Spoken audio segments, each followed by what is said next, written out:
반갑습니다. 수요기도에 나오신 우리 모든 믿음의 식구들께 주님의 은혜와 평강이 함께 하시기를 바랍니다. 우리 옆에 계신 분 보시고 한번 인사하시겠습니다. 참 잘 오셨습니다. 한 번 더 말씀하시겠습니다. 하나님은 우리와 함께 하십니다. 아멘. 이 시간 제가 한번 기도하고 찬송 드리겠습니다. 사랑하는 주님, 저희들이 주님의 이름으로 모였습니다. 우리가 주님 안에 교제하고 함께 하나님께로 나아가기를 원합니다. 이 시간 주께서 임하여 주시고 성령과 진리로 저희들을 인도하여 주옵소서.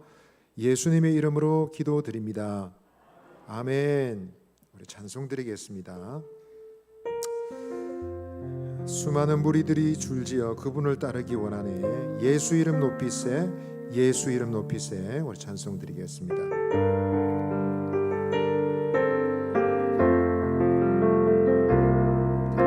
수많은 무리들이 줄지어 그분을 보기 위해 따르네. 평범한 목수이신 그분 앞에 모든 무릎이 꿇어 경배하네. 모든 문제들 하나하나 죽음까지도 힘을 잃고 생명의 근원 되신 예수 이름 앞에 모든 권세는 굴복하네.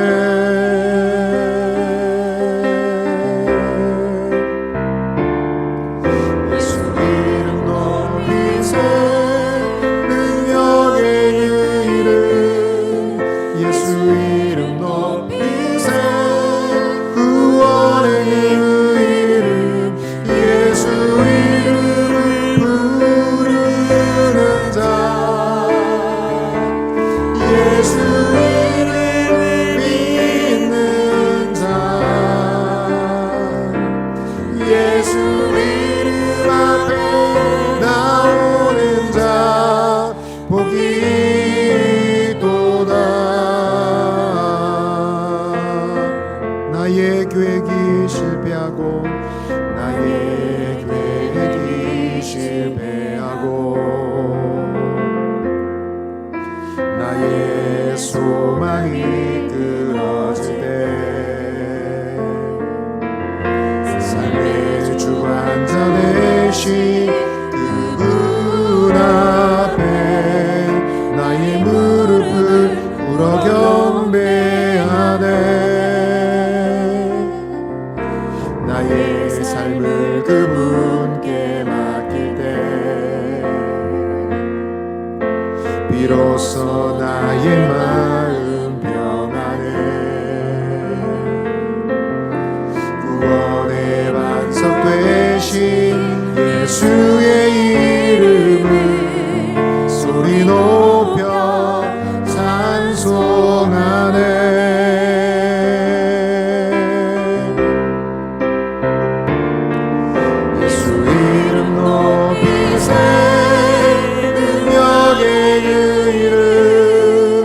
예수 이름 높이세. 구원의 이름 예수 이름을 부르는 자 예수 이름을 믿는 자 예수 이름 앞에 나오는 자 복이 예수 이름 높이세. 예수 이름 높이세. 능력의 그 이름 예수 이름 높이세. 구원의 그 이름 예수 이름을 부르는 자 예수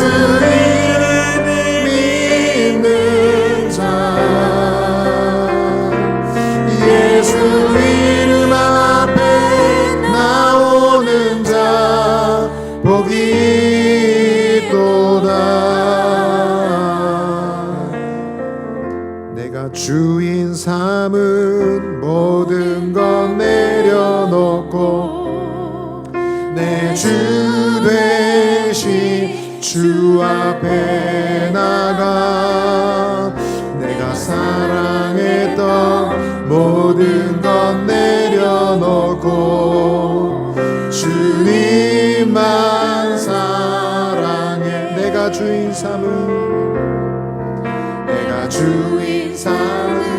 모든 것 내려놓고 내 주 되신 주 앞에 나가 내가 사랑했던 모든 것 내려놓고 주님만 사랑해. 주 사랑 거친 풍랑에 주 사랑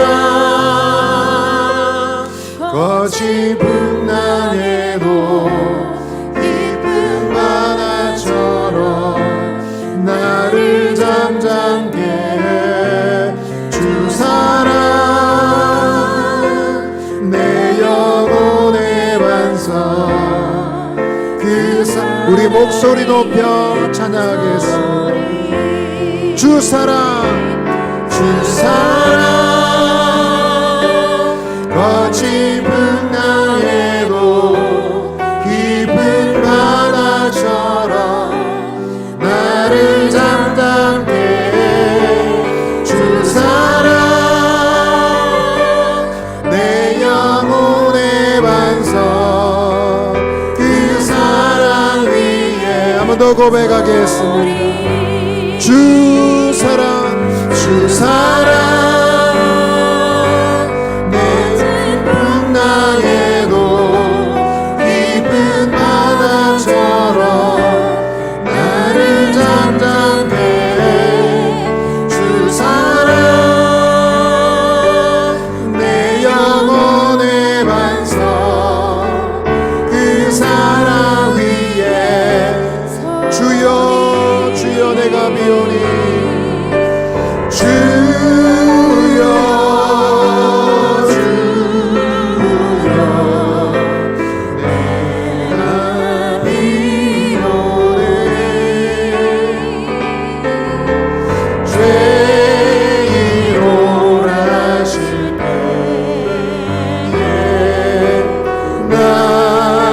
더 고백하겠습니다. 주여 내가 비오니 주여 주여 내가 비오니 죄인 오라실 때에 날 죄인 오라실 때에 죄인 오라실 때에 날 부르소서. 우리 한번 합심하여 기도하겠습니다. 오늘도 인내하신 구세주 앞에 나아가고자 합니다. 이 시간 비오니 죄인을 사랑하시고 구원하신 주님의 은혜로 이 시간 임하여 주옵소서. 말씀 들을 때 기도할 때 하나님 사랑 느끼게 하여 주시고 주님의 은혜를 깨닫게 하여 주시고 하나님의 복으로 충만한 이 저녁이 되게 하여 주옵소서. 우리 주여 한번 외치시고 은혜의 자리로 나아가시겠습니다. 주여 하나님 아버지여 이 시간 기도합니다.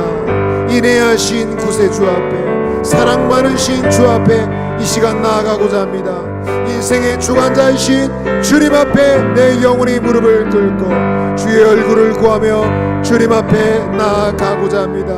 이 시간 주께서 우리의 심령에 임하여 주시고 말씀과 기도와 찬송 가운데 역사하여 주시고 주님의 은혜와 주의 사랑으로 충만케 하시며 하나님을 느끼고 주님을 누릴 수 있는 복된 밤이 되게 하여 주옵소서.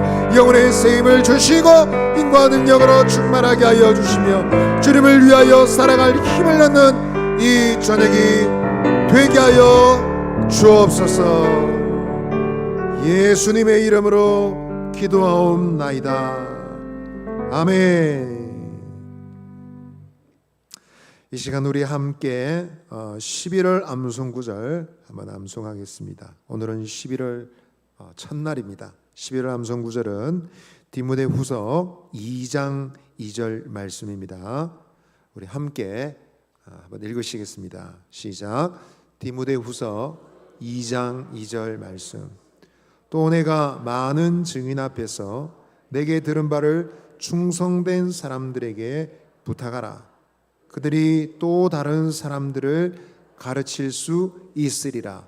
디모데후서 2장 2절 말씀. 아멘. 안복 한번 해볼까요? 오늘 처음 봤는데 어떻게 안복합니까? 한번 해보죠. 해보겠습니다. 시작. 디모데후서 2장 2절 말씀. 또 내가 많은 증인 앞에서 내게 들은 바를 충성된 사람들에게 부탁하라. 그들이 또 다른 사람들을 가르칠 수 있으리라.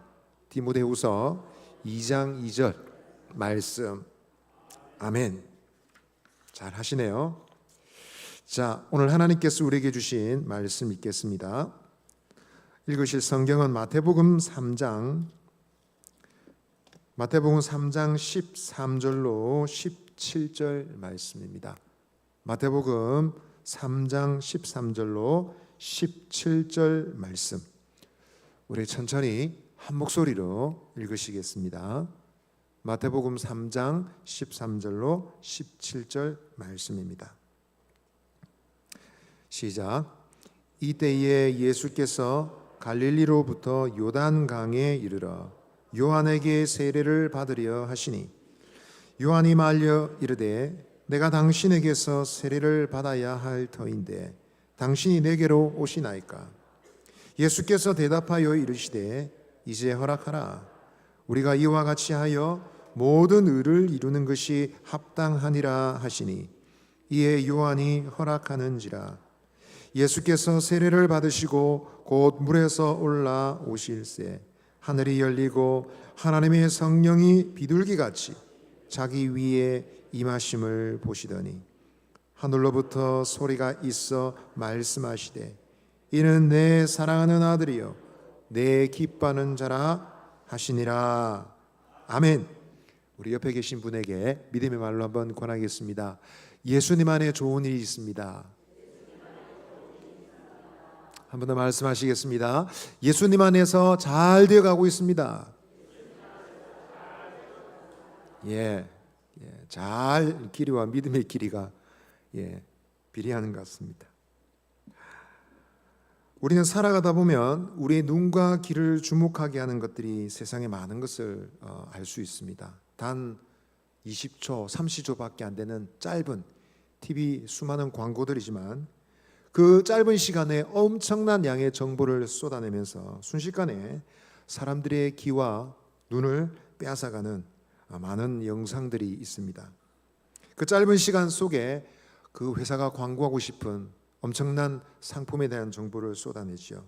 사람들의 귀에 마음에 주입합니다. 사람들은 자기도 모르는 사이에 말과 행동이 그것을 따라갑니다. 그래서 따라하다 그것이 때로는 사회적 현상이 되기도 하고 그렇습니다. 배칠수에 39,800원, 배칠수에 49,800원. 아이들이 이런 노래를 따라 부르면서 저게 무슨 뜻인 줄 아는지 모르겠습니다. 그러면서 어쩌다가 저런 노래가 아이들이 입까지 흘러 들어왔을까 궁금증을 가지기도 합니다. 요즘은 유행하는 말이 있죠. I'm 진지해요. Next time에 놀러 갈게요. 교포 3세를 빙자한 어떤 사람이 어이없는 그 말투를 사람들은 분별 없이 따라갑니다. 심지어 그것이 마케팅이나 TV 자막에까지 등장하는 웃지 못할 광경을 보게 됩니다.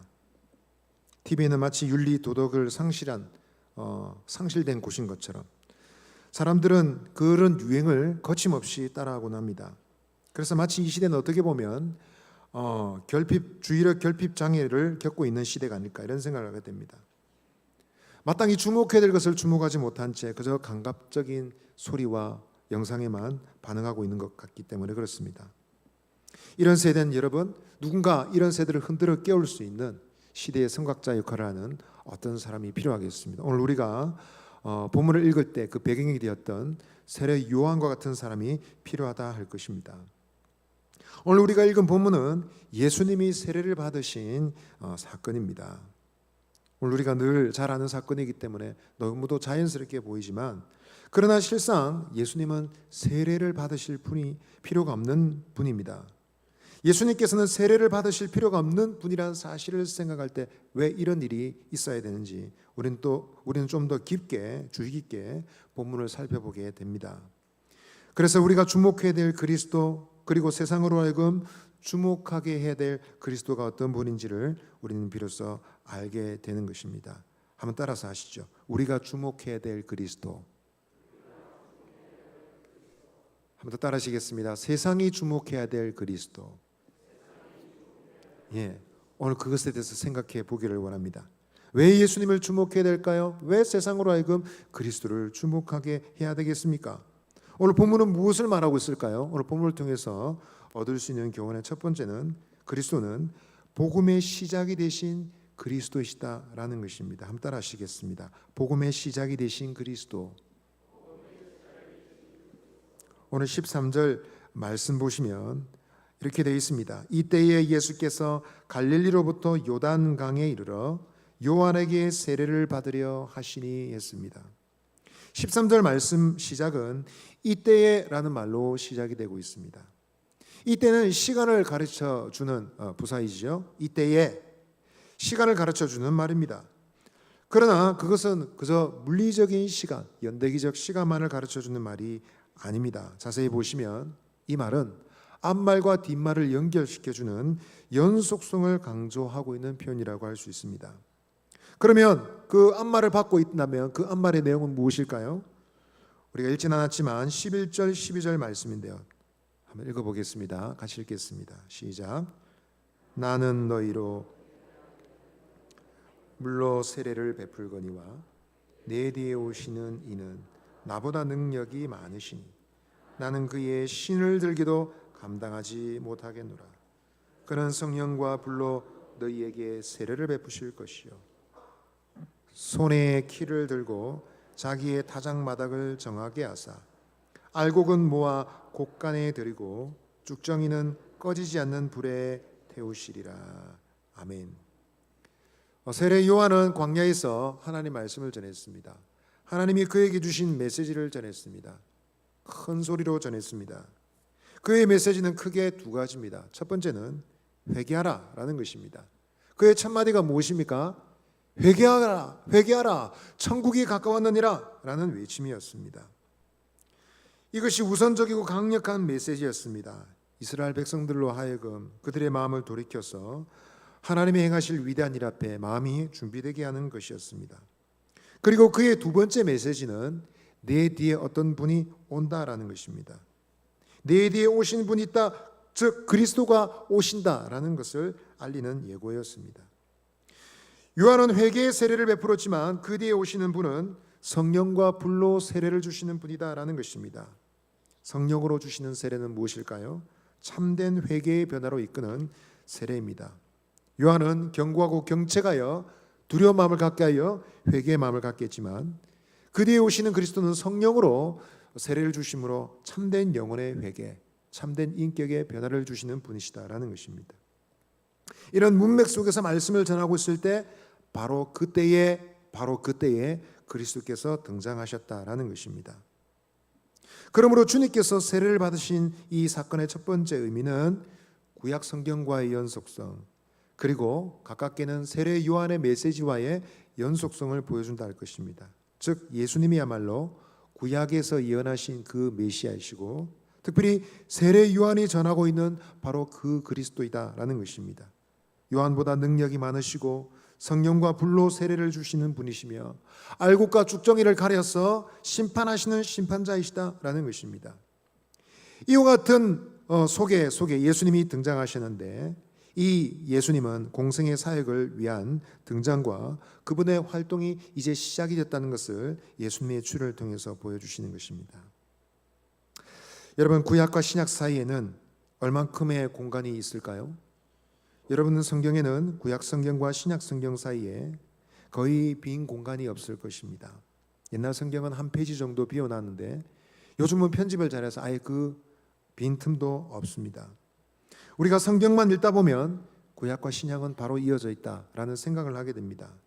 그러나 실제적으로는 엄청난 공간이 있습니다. 시간적으로는 메울 수 없는 엄청난 공백이 등장하는데 무려 400년의 침묵 기간이 있습니다. 이 시간은 침묵 기간이라고 일컫는데 왜냐하면 어떤 선지자도 활동하지 않았기 때문입니다. 어떤 선지자도 어떤 계시 말씀도 없습니다. 그러니 선지서도 없습니다. 왜냐하면 하나님께서 말씀하지 않으셨고 선지자를 보내신 적이 없기 때문에 그렇습니다. 그래서 침묵 기간이라고 일컫습니다. 그러나 이 침묵 기간에 하나님이 아무 일도 하지 않으신 것은 아닙니다. 가나안 땅 팔레스타인의 지배자가 역사의 흐름을 따라 많이 바뀌었는데요. 우리 구약 성경은 바사, 즉 페르시아의 지배까지만 설명하고 끝이 납니다. 그러나 이 400년 동안의 지배자가 3번이나 바뀌었습니다. 헬라가 지배했고 이스라엘이 잠깐 독립했었고 마침내 로마가 다시 지배하게 됩니다. 가나안 땅이 헬라의 지배를 받을 때 구약 성경이 헬라어로 번역이 되었습니다. 70인역이라고 합니다. 그래서 세상의 모든 사람들이 알지 못하는 히브리어가 아니라 이제 읽을 수 있는 헬라어로 구약 성경 모세 율법을 읽을 수 있게 된 것입니다. 그리고 이스라엘이 헬라로부터 독립했던 약 100년 동안의 시간 동안에는 유대인들 사이에 메시아를 기대하는 커다란 기대감이 일어나게 되었습니다.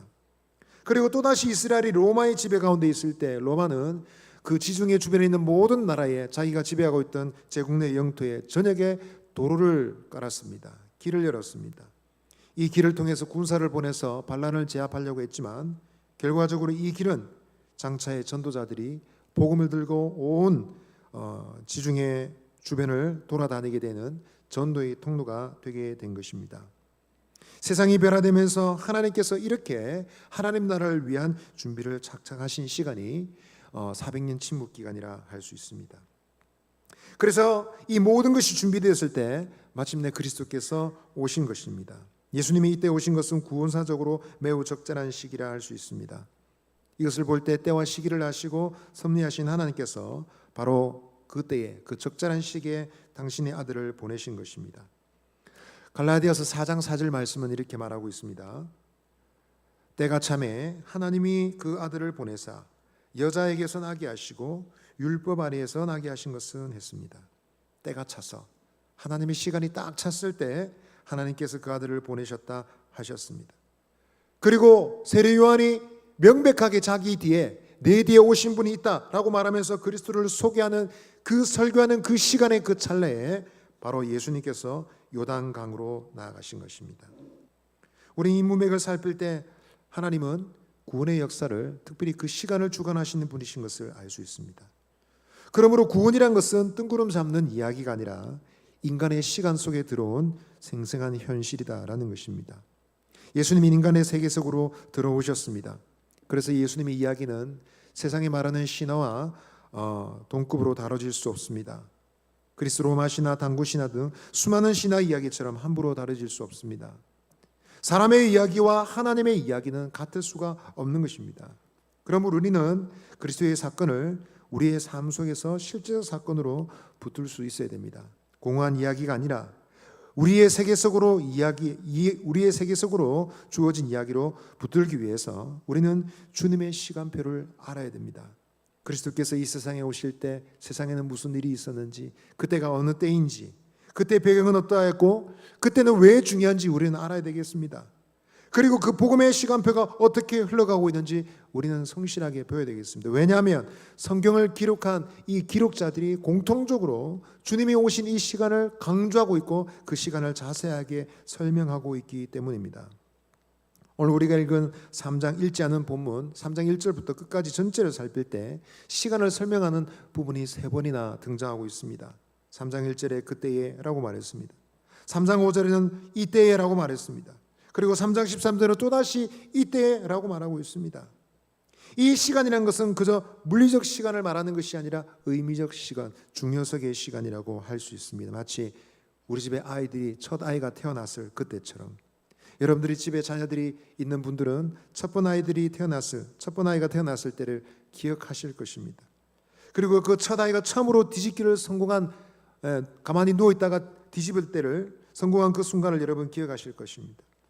그 아이들이 처음으로 대소변을 보기 시작한 그날을 여러분 기억하시고 어떤 분은 기록까지 해 두었을 것입니다. 중요한 시간이죠. 우리의 인생 속에 중요하게 일어난 중요한 사건이 일어난 그 시간들을 우리는 기억하고 있습니다. 오늘 13절이 말하고는 이 때라는 시간은 바로 그 시간을 말하고 있는 것입니다. 중요한 시간을 의미하고 있는 것입니다. 여러분, 우리의 삶 속에 이런 시간이 언제인지 잘 알아야 되겠습니다. 쉽게 말하면 그리스도를 붙들어야 될 때가 언제인지, 그분을 내 삶 속의 주인으로 모시고 그분이 내 삶 속의 진정한 주인인지 확인해야 될 시간이 언제인지를 깨달아야 된다라는 것입니다.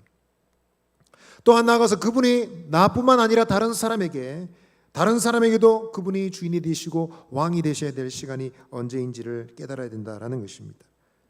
그래서 그분을 전파할 시간이 언제이고 기회가 언제인지 잘 알아야 되겠습니다. 여러분, 우리는 언제 전도할 수 있을까요? 우리는 언제 복음을 전할 수 있겠습니까? 그때와 시간을 잘 알고 민감하게 분별할 수 있어야 되겠습니다. 만일 그렇지 않다면 우리는 떠밀려가는 인생이 될 위험이 많습니다. 왜냐하면 우리 일상은 늘 바쁘기 때문에 그렇습니다. 온갖 복잡한 일들과 수많은 우선순위들이 전쟁하듯이 싸우듯이 우리를 밀어제칩니다. 그래서 우리의 거룩한 우선순위를 집어삼킬지도 모를 일이다라는 것입니다. 믿음의 식구 여러분, 우리에게 찾아오시는 그리스도, 그 그리스도를 만날 때를 여러분 주목하시기를 바랍니다. 다른 누구보다도 우리 자신이 먼저 주님을 주목할 수 있으면 좋겠습니다. 주님을 주목한다는 것은 주님의 시간, 하나님의 때를 주목한다는 것입니다. 여러분의 믿음을 점검해야 될 때는 언제입니까? 그리고 그 믿음을 전파해야 될 때는 언제일까요? 나중에 여유가 있을 때, 내 문제 좀 해결해 놨고 좀 정신 차리고 나서 나중에 하겠습니다 라는 핑계로 그 거룩한 때를 미루고 계시지는 않습니까? 성경 말씀 말하고 있습니다. 보라, 지금은 은혜 받을 만한 때요. 보라, 지금은 구원의 날이로다 했습니다. 언제 은혜 받을 때입니까? 언제 구원의 날입니까? 바로 지금이라고 말씀하셨습니다. 바로 오늘이라고 말씀하셨습니다. 오늘 여러분 우리의 삶의 그리스도를 주인으로 모시고 지금이라고는 그때에 그리스도를 전파하실 수 있는 저와 여러분 되시기를 바랍니다. 옆 사람에게 이렇게 말씀하시죠. 지금 합시다. 반대편 분에게 한 번 더 얘기하시겠습니다. 지금 그리스도를 전파합시다. 세례 받으시는 그리스도, 왜 주목해야 될까요? 두 번째로 그분은 죄인과 같이 되신 그리스도이시기 때문입니다. 한번 따라 하시겠습니다. 죄인과 같이 되신 그리스도. 예수님은 요한이 그 뒤에 오실 분을 소개하는 바로 그 시점에, 내 뒤에 오실 분이 있다라고 말하는 그 시점에, 그 문맥에 바로 예수님이 등장하셨습니다. 요한에게 세례를 받기 위해서 요단강으로 나아가셨습니다. 여러분, 세례를 받으러 오는 예수님을 요한이 발견하자 요한은 다른 반응을 보입니다. 3장 14절 보시면 이렇게 말했습니다. 요한이 말려 이르되 내가 당신에게 세례를 받아야 할 터인데 당신이 내게로 오시나이까 했습니다. 요한은 예수님을 만류했습니다. 그는 말합니다. 차라리 제가 당신에게 세례를 받아야 됩니다. 차라리 내가 당신에게서 세례를 받아야 될 입장입니다 라고 말했습니다. 그 말은 예수님이 요한보다 능력이 많으신 분이시며 성령과 불로 세례를 주시는 분이시며 알곡과 죽정이를 가려서 심판하시는 분이시다라는 것입니다. 그래서 요한이 예수님에게 세례를 베푸는 것은 합당하지 않다는 것입니다. 거절했습니다. 그러나 예수님은 15절과 같이 말씀하셨습니다. 15절 말씀 다 같이 읽어보겠습니다. 시작. 예수께서 대답하여 이르시되 이제 허락하라. 우리가 이와 같이 하여 모든 의를 이루는 것이 합당하니라 하시니 이에 요한이 허락하는지라. 아멘. 제가 어떻게 예수님께 당신에게 세례를 줄 수 있습니까? 라고 말할 때 예수님이 도리어 허락하도록 요청했습니다. 주님은 말씀하실 때 요한, 나도 회개하고 싶다 그렇게 말씀하지 않으셨습니다. 주님은 요한에게 말씀하실 때 요한 나도 너의 가르침을 따르고 싶다라고 말씀하신 것이 아닙니다. 오늘 15절 말씀에서 주님이 말씀하신 독특한 말씀은 우리가 이와 같이 하여 모든 의를 이루는 것이 합당하니라 했습니다. 여기서 의라는 것은 헬라어로 디카이오시네라는 말인데요, 이 말의 뜻은 기본적으로는 올바른 사람들의 덕이나 자질이나 상태를 말하는 것입니다. 옳은 행동, 옳은 말을 말하는 것입니다. 그러나 마태복음에서는 여러분 이 의란 말이 옳은 정도가 아니라 궁극적으로 하나님의 뜻을 행하는 것으로 사용되었습니다. 하나님의 뜻을 행한다, 하나님의 뜻을 실천하는 행동이다라는 의미로 사용되었습니다. 7번이나 사용되었습니다. 그러므로 예수님께서 받으시는 이 세례라는 것은 백성들이 받는 세례와는 다른 것이죠. 여러분, 우리가 세례받는 것은 어떤 의미를 가지고 있습니까? 여러 가지 의미가 있죠. 내가 세례를 받는다는 것은 내가 죄의 용서를 받아야 될 죄인이라는 뜻입니다. 그리고 내가 세례를 받는다는 것은 내가 교회에 포함되었습니다. 내가 믿음을 지키기로 온 교인들 앞에 약속합니다. 믿음을 지키겠습니다. 그리고 내가 이 공동체, 믿음을 지키는 교회 공동체 일원이 되겠습니다. 이런 의미가 담겨 있는 것입니다. 그러나 예수님의 세례는 다른 것이었습니다.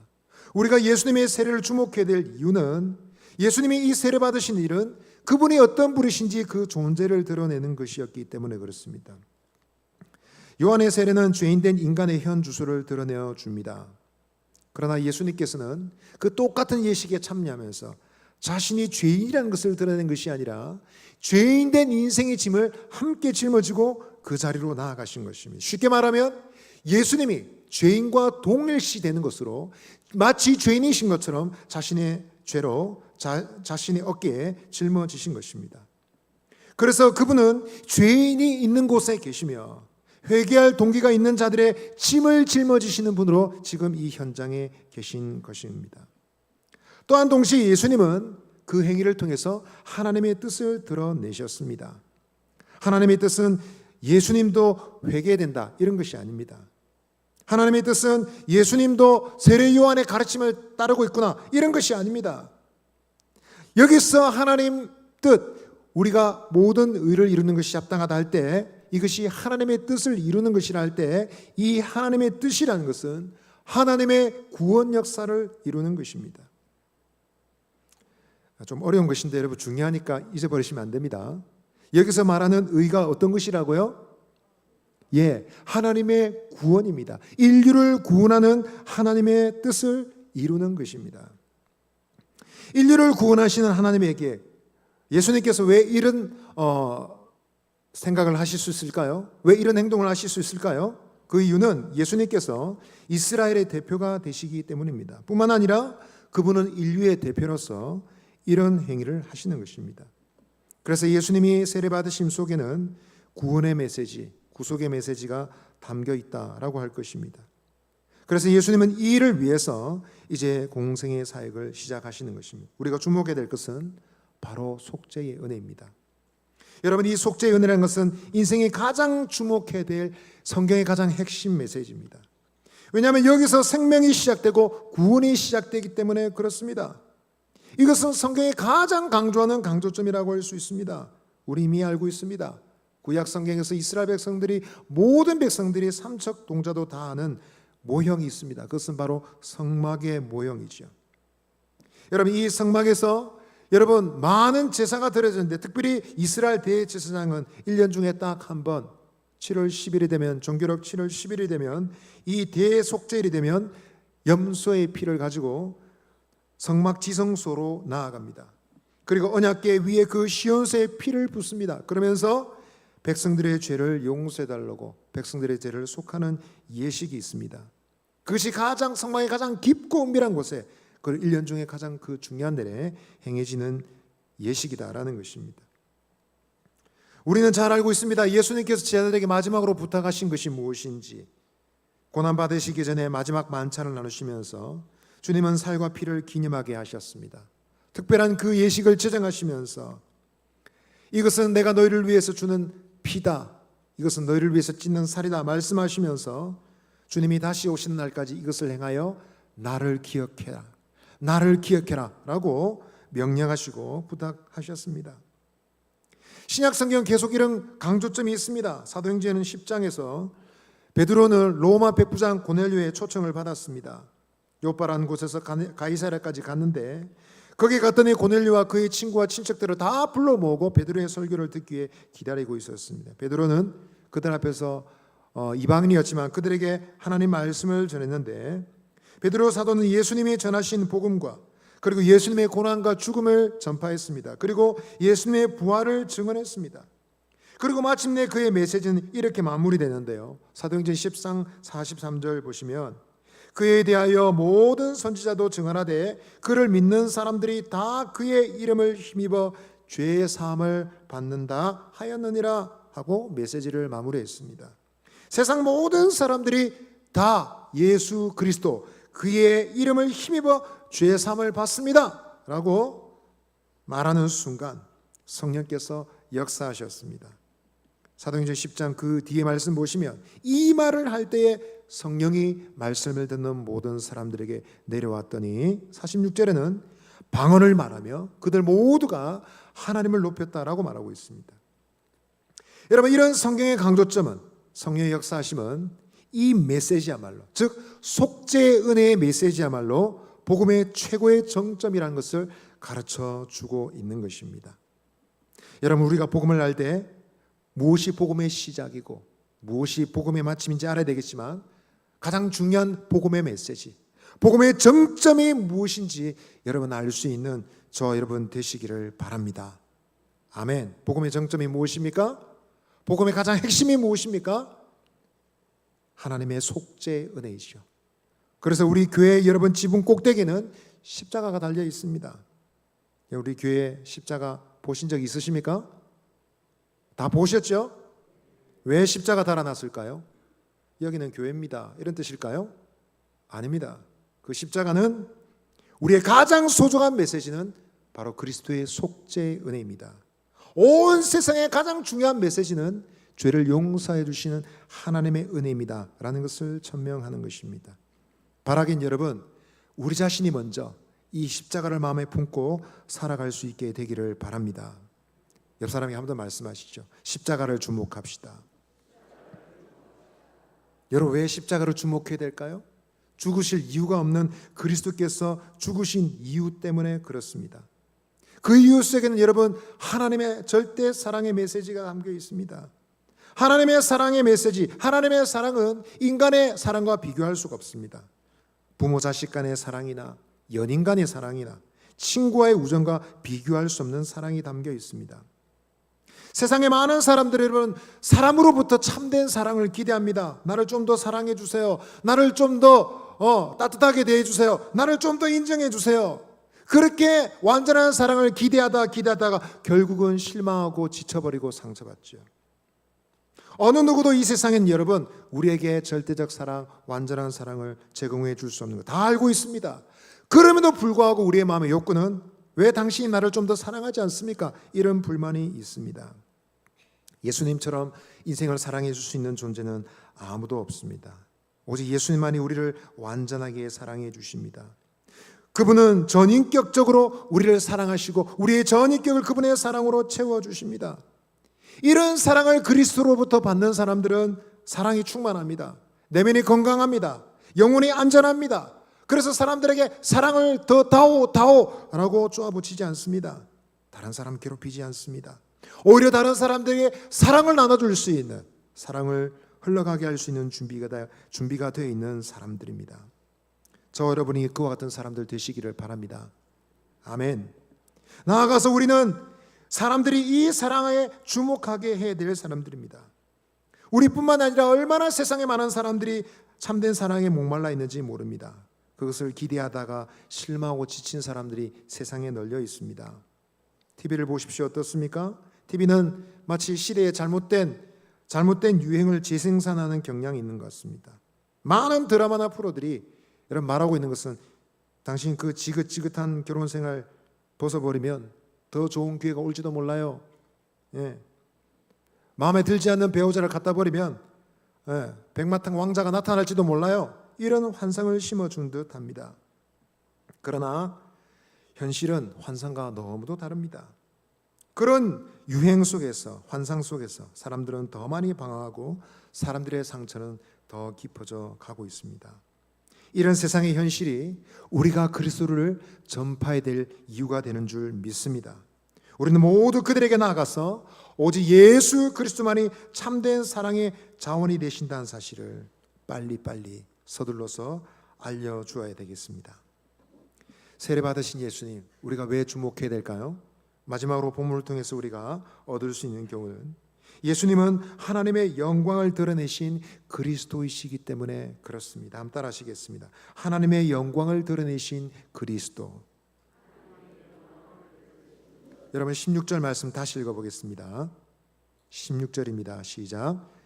예수께서 세례를 받으시고 곧 물에서 올라오실새 하늘이 열리고 하나님의 성령이 비둘기같이 자기 위에 임하심을 보시더니, 예수님께서 세례 받으시고 올라오실 때 놀라운 변화가 있었습니다. 먼저는 하늘이 열렸다고 말합니다. 여기서 열린다는 말은 헬라어로 아노이고라는 말인데요, 그것은 마태의 복음에서 말이 이렇게 쓰였습니다. 예수님이 소경의 눈을 여셨다, 혹은 하나님의 나라가 두드리는 자에게 열릴 것이다.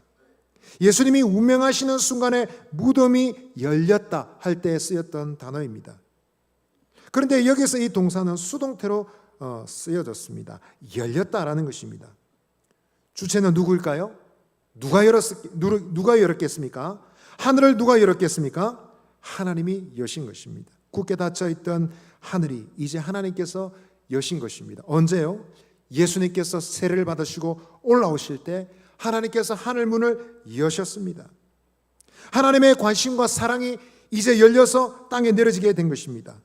하늘과 땅이 연결되어진 것입니다. 영적인 소통이 이루어진 것입니다. 그래서 예수님께서 하늘과 땅의 통로가 되신 것입니다. 여러분, 두 번째로 여러분, 예수님께서 올라오실 때 성령이 비둘기처럼 내려왔다라고 했습니다. 여러분, 비둘기라는 이 묘사는 창세기 1장 2절에서 이미 등장했습니다.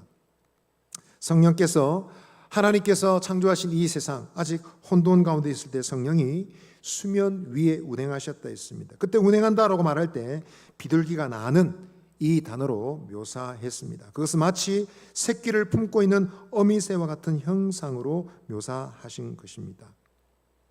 그래서 여러분, 이 성령께서 그와 같은 모양으로 임하셨다라는 것입니다. 또한 이 성령은 하나님께서 보내신 그리스도께 임하신다는 것이 바로 성경의 예언이었습니다. 이사야서 61장에는 이렇게 말하고 있습니다. 주 여호와의 영이 내게 내리셨으니 라고 말했습니다. 그리고 이사야서 41장에는 말합니다. 내가 붙드는 나의 종 내 마음에 기뻐하는 자 내 택한 사람을 보라. 내가 나의 영을 그에게 주었은즉 그가 이방의 정의를 베풀리라 했습니다. 메시아를 이해하는 선지자의 그 예언의 대목 속에 어김없이 등장하는 것이 바로 하나님의 영이, 성령이 그에게 임하였다라는 것입니다. 그러니까 이 성령의 임하심으로 예수님이 누구신지 드러났습니다. 그분은 메시아이시고 그리스도이시다라는 것입니다. 세 번째는 하나님의 음성이 들렸습니다. 17절 말씀 같이 읽어보겠습니다. 시작. 하늘로부터 소리가 있어 말씀하시되 이는 내 사랑하는 아들이요 내 기뻐하는 자라. 아멘. 내 사랑하는 아들이요 내 기뻐하는 자라. 이것은 시편 예언의 성취이죠. 시편 2편 7절에 말합니다. 내가 여호와의 명령을 전하노라. 여호와께서 내게 이르시되 너는 내 아들이라. 오늘 내가 너를 낳았도다 했습니다. 하나님이 낳으신 아들, 하나님께서 아들로 여기시는 아들이 있다라는 것입니다.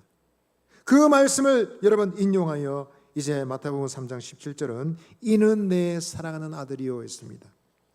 여기서 말할 때 이는 다른 사람을 말하는 것이 아닙니다. 세례 요한을 부른 것도 아닙니다. 그것은 오직 예수님을 향한 말씀이었습니다. 하나님 아버지께서 지금 그 예수님을 증언하고 계십니다. 하나님께서 아들을 증거하고 계신 것입니다. 참고로 성경은 성령께서도 아들을 증언하신다 했습니다. 예수님이 요한복음 16장에서 성령께서 내 영광을 드러낼 것이다, 내 것을 가지고 너에게 알리실 것이다 라고 말씀하셨습니다. 성부, 하나님, 성령 모두가 예수님을 증거하고 있습니다. 지금 이 장면은 성부, 성자, 성령이 모두 등장하는 삼위일체 신앙 고백의 근거가 되는 굉장히 중요한 장면입니다. 여러분, 우리가 묵상할 수 있는 것은 무엇입니까? 온 인류를 구원할 위대한 사건에 하나님의 모든 관심이 여기에 집중되어 있다라는 것입니다. 이런 세례를 받으신 주님을 통해 드러났습니다. 하나님 아버지의 관심, 성령님의 관심이 어디인지 드러났습니다. 죄인인 사람의 노력과 수고로 절대로 도달할 수 없는 하나님의 영광이 이제 바로 예수님을 통해서 나타나게 되었다라는 것입니다. 성도는 여러분, 이 교훈의 의미를 잘 아는 사람들입니다. 성도는 바로 이 하나님의 영광의 소중함을 깨닫고 이 영광을 주목하는 사람들입니다. 그리고 그 영광을 알고 흠모하며 그 영광의 하나님께 예배하고 영광을 돌리고 하나님의 영광이 이 땅에 임하게 되기를 추구하고 간구하는 사람들입니다. 예수님께서도 우리에게 그렇게 기도하라고 부탁하셨지 않습니까? 말씀하지 않으셨습니까?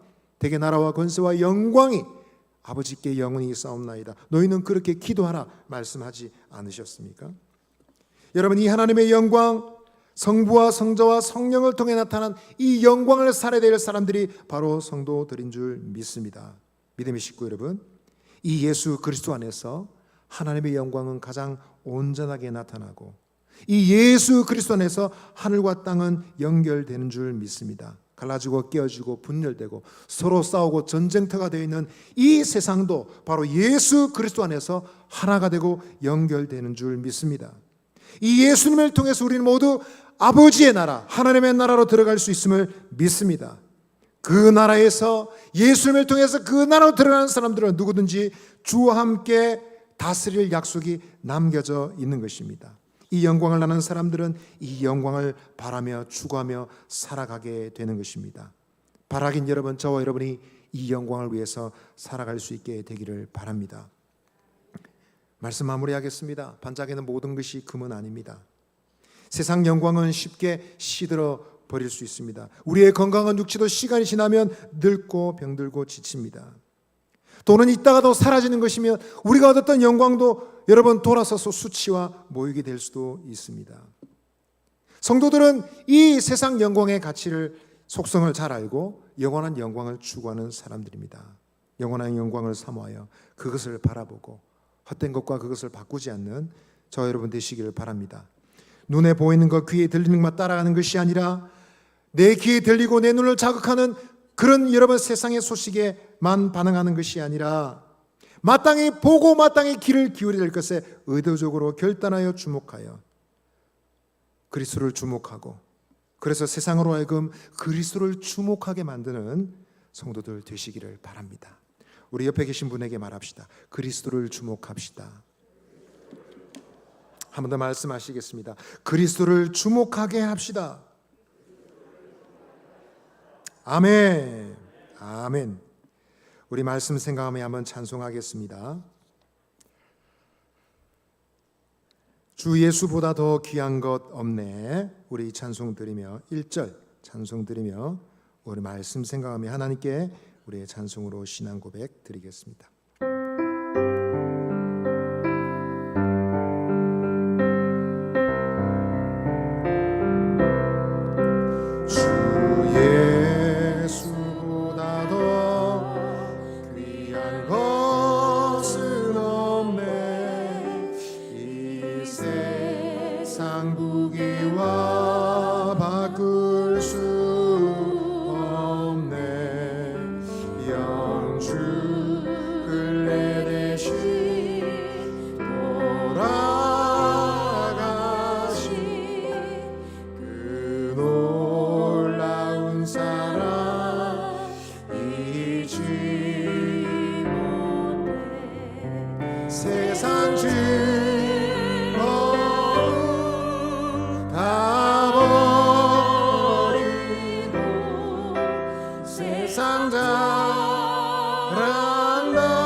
세상 즐거움 다 다 버리고 세상 즐거움 다 버리고 세상 자랑 다 버렸네. 주 예수보다 더 귀한 것은 없네. 예수밖에는 없네. 우리 한번 기도하시겠습니다. 하나님 말씀은 우리에게 우리의 믿는 도리의 사도이시며 대제사장이신 예수를 깊이 생각하라, 예수를 깊이 생각하라 명하였구만. 오늘 우리들은 세상 일에 분주하고 바빠서 우리의 몸과 영혼을 때로는 이 사람 저 사람 세상의 이 소식 저 소식에 빼앗긴 채 살아갑니다. 하나님, 오늘 밤 우리는 결단하여 오직 그리스도만 주목하기로 결단합니다. 복음의 시작이 되신 그리스도, 죄인과 같이 되셔서 그 죄를 속하시고 하나님의 사랑의 통로가 되신 그리스도, 이 주님을 주목하며 그리스도를 마음에 모시고 살아가기를 원합니다. 영광의 그리스도를 바라보며 살아가기를 원합니다. 아버지, 세상에 빼앗긴 우리의 마음을 주께 이 시간 드리기를 원합니다. 예수님을 생각하며 주님의 은혜를 흠모하며 그 속죄의 사랑을 날마다 묵상하며 감사하며 이 아버지 그리스도를 전파하는 우리의 삶이 되기를 간절히 소망합니다. 아버지, 그리스도를 주목하고 세상으로 하여금 그리스도를 주목하게 만드는 성도의 삶을 살게 하여 주옵소서. 우리 주여 한번 해주시고 기도하며 나아가겠습니다. 주여, 하나님 아버지, 우리가 주목해야 될 분은 오직 예수님 한 분이십니다. 이 주님만 주목하며 살아가기를 간절히 소망합니다. 오 예수님, 예수님, 우리 위하여 속죄의 은혜를 베풀어 주신 주님 감사합니다. 아버지 하나님, 하나님의 가장 큰 은혜가 바로 십자가의 은혜인 줄 믿고 우리 위해 죽으시고 부활하신 주님 믿는 믿음으로 살기를 원합니다. 세례 요한이 시대를 흔들어 깨워 보라, 하나님의 어린 양이로다, 세상 죄를 지고 가는 하나님의 어린 양이로다 소개하였던 것처럼 우리도 예수님을 전파하고 세상으로 하여금 주목하게 만드는 삶 살기를 원합니다. 분주하고 복잡한 일상 가운데 아버지 주의 은혜를 망각하고 살았던 시간 용서하여 주시고 예수님을 내 마음속에 모시고 날마다 그 은혜를 묵상하며 그 은혜를 마음에 새기며 전파하는 삶이 되게 하여 주옵소서. 여러분, 우리 한 번 더 기도하실 때는 우리 교회 부흥회를 위해서 기도하겠습니다. 다음 주 월, 화, 수 3일 동안 교회 114주년 부흥회가 있습니다. 하나님, 온 교회가 하나님 주신 말씀을 통해 은혜 받기를 원합니다. 우리가 지나간 시간 연수를 자랑하는 것이 아니라 하나님의 은혜를 자랑하고 하나님 말씀을 자랑하는 자들 되기를 원합니다. 하나님 말씀에 주목하는 온 교회가 되기를 원합니다. 이 3일에 새벽과 저녁에 은혜를 허락하여 주옵소서. 세우신 강사를 통해 말씀 주시고 성령 충만케 하여 주시고 하나님 114년의 세월이 부끄럽지 않을 만큼 성령 충만한 교회가 되어 다시 일어나는 우리 사상교회가 될 수 있도록 역사하여 주옵소서. 우리 부흥회를 위해서 우리 한번 기도하며 나아가겠습니다. 주여, 하나님 아버지여 기도합니다. 하나님 아버지여, 월화수 3일 동안 있어지는 이 부흥의 은혜를 베풀어 주옵소서.